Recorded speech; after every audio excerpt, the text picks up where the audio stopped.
Hey guys, this is DJ here from PTA. Hey, listen, just want to kind of go over this nice trade that we did today here on the desk. SKYH was the ticker. This is something that's been in the Discord for a couple of days, maybe even over a week now, because we initially trade this stock on its first breakout day, which was on February 18th. That day it had a little over 19 million, 19.6 million worth in volume. So it kind of stayed on our radar.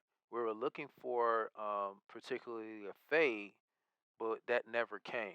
It continued to rally. We noticed the next few days after that, we had a little bit of consolidation here in this section. So again, we like to let it peak out. And this day was an initial day that we were looking at taking a trade, but the price action in the morning sort of just let us know that it just wasn't ready. It didn't make a direction on which way it wanted to go until late part of the day. So it popped back up on our radar this morning due to the volume. And once it exceeded about half of what the volume was from the previous day, that's when we started taking a little bit of interest in it. So ultimately, again, guys, as I always teach and talk about in the Discord as well on YouTube, is top-down analysis is the key to trading. With top-down analysis, trend trading, price action, you can't really go wrong. So our biggest piece here is looking at the daily chart. After looking at this daily chart, I knew that this was looking interesting. Okay. Um, this orange line, because people have asked me, is really indicating previous month high. So what I did was I took a look at this stock and I was interested from the morning session. So we didn't get a lot of volume in the morning, and I like to take it down to an hour. We didn't really get a lot of volume, 145, 493. So the first thing in the morning when it shoots up at almost 600,000 in volume, hey, it popped up on the radar. It was something for us to take a look at because that's abnormal. So we end up, and for most traders, they have favorite time frames. Me, my favorite time frame is a 30-minute. I don't know why it is. I think I find the most consistency in this time frame, but I like to see a 30-minute pullback. And that's exactly what this stock gave me, was a 30-minute pullback. So just to kind of give you the consensus of what was going on in the chat, a lot of guys and had a thesis of that it will run up in this first 30-minute, maybe pull back in the next 30-minute, go a little bit sideways, and then continue on. Well, it did do that, but it just took a while. So essentially, it created another price zone. So essentially, if you take a look at this stock, it went up, pulled down the first 30 minutes. So this was kind of indecisive. It started to go down. So this was my first indication that, okay, this might actually trend down. So this might be the data that actually pulls back. So right here, we place our area. So for me, once I place my area, now it's just go back and look at what's going on. As you can see, it tapped out in this area, so I call that a wash. It pulled into this zone, peaked out, pulled back, consolidated on light volume. Volume spiked, pushed it way up first thing in the morning, and then it slammed it right back down. So it lets me know that this area here, from here to here, a lot of shorts. So when it pushed back down and then it held, this is when I started to look at this and say, okay, this might have some potential. Because the next leg down will be here, back down to 11.16 from 13. Nice little $2 move. But I just was looking at the volume. We had this massive amount of volume coming in the morning, and then it just kind of went quiet. As a result, that lets me put this down. So I didn't really think it was going to take off. I was looking for a later time fade, but this was a lunchtime push. So ultimately, we knew that somewhere around after 12:30 or so, it should be moving just the way it had increased in volume and peaked out.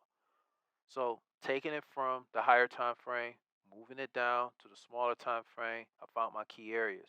Once I found my key areas, then I turned around and looked at it on a smaller time frame.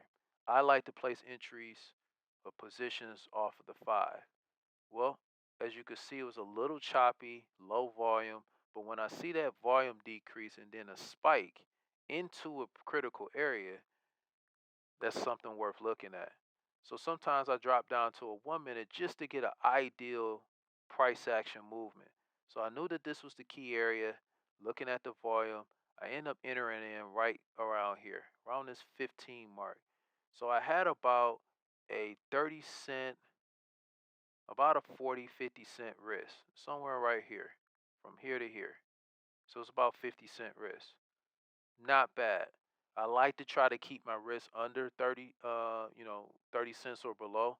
But sometimes you just have to do what the chart gives you. Trading above the 200-day moving average. And again, guys, I don't use a lot of moving averages. I don't use a lot of different indicators. I usually just use support and resistance, key areas, price action, and volume. When you can marry the three, when you can put all those together, that's when you become an effective trader. At that point in time, I pretty much got into my position and then I set my stop loss. Because of Thinkorswim, we have a feature called OCO. Take a look at that. And what it does is allow you to put in a stop loss at a given area as soon as you place your order. And then you can pretty much ride the wave. So as we go back to the 5 minute, you can really see that as soon as it took out of this area, came up, went to about 16 from 15, pulled back. It wasn't a pullback to me.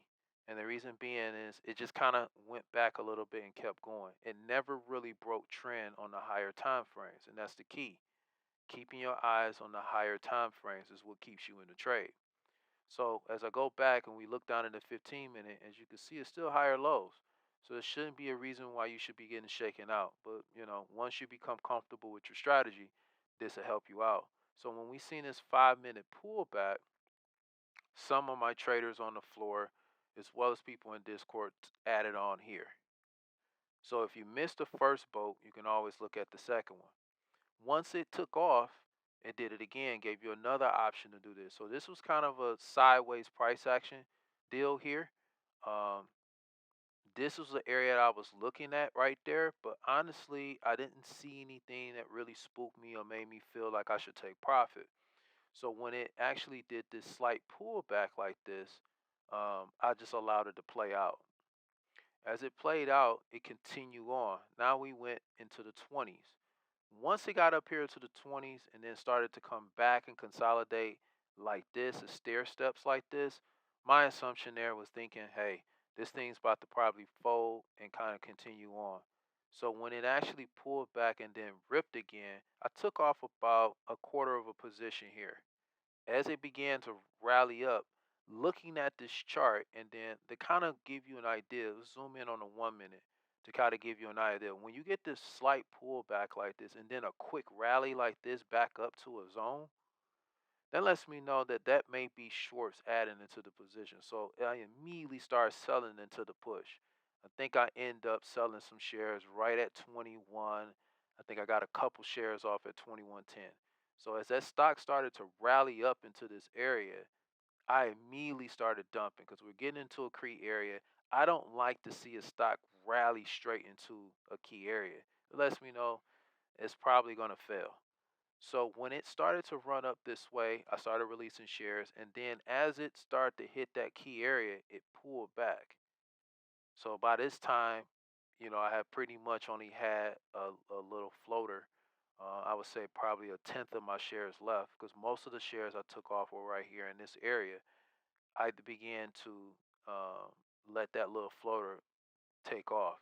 Now, when I break it back down to the larger time frame again, when I started to see that it was going to take out, that was a very large 30-minute candle, I just took off the rest of the shares. Because at that point, the move is over. So I usually got out somewhere right here around this 1832. That's when I took my last bit of shares off of the trade. So, did I get the full meat of the move? No, I didn't get it. I didn't top out here.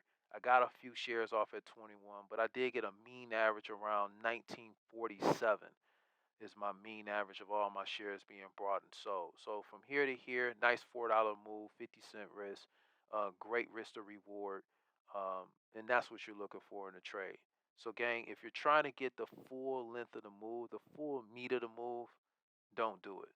Try to average out into the trade as you see key areas and take profits along the way.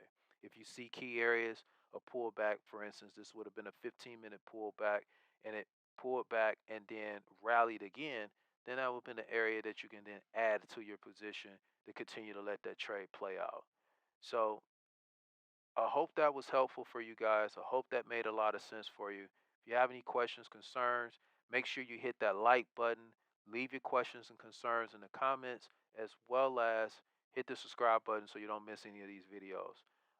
Until next time, guys, as I tell all my staff and my team, keep studying, stay focused.